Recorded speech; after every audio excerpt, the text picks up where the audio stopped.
ఎవరు గలం విప్పినా కూడా గలం విప్పకూడదు అనే ఉద్దేశంతో, విప్పనివ్వకూడదు అనే ఉద్దేశంతో తప్పుడు కేసులు పెడతా ఉన్నారు,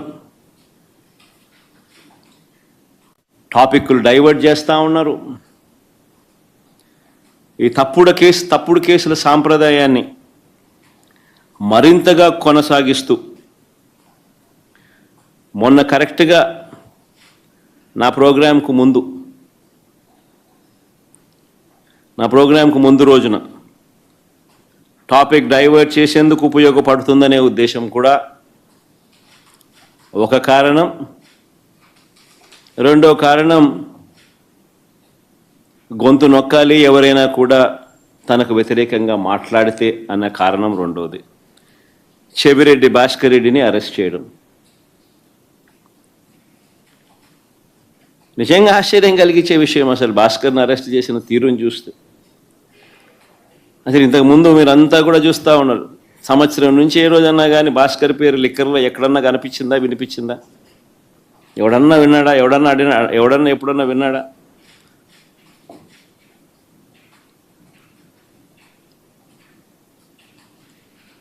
భాస్కర్ని ఇరికిచ్చేందుకోసం తప్పుడు సాక్ష్యాలను క్రియేట్ చేస్తూ ఉన్నారు.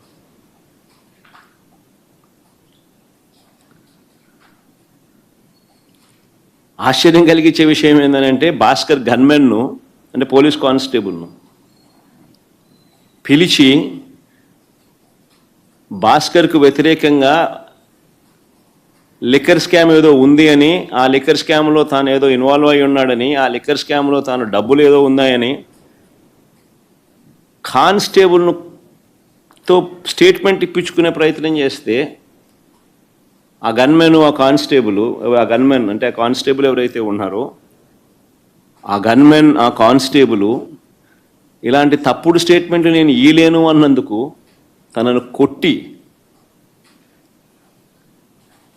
చిత్రహింసలకు లోను చేస్తే ఆ దెబ్బలు తిన్న కానిస్టేబుల్, సిట్టింగ్ కానిస్టేబుల్, డ్యూటీలో ఉన్న సిట్టింగ్ కానిస్టేబుల్, దెబ్బతిన్న కానిస్టేబుల్ ఏకంగా వీడియో తీసి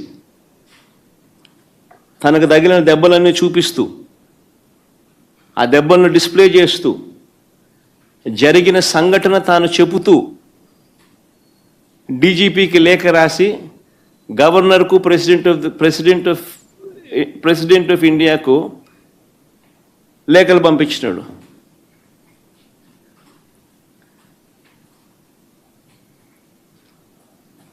కోర్టులో కేసు వేసినాడు. నిన్న ఆ కేసు హియరింగ్ కూడా వచ్చింది.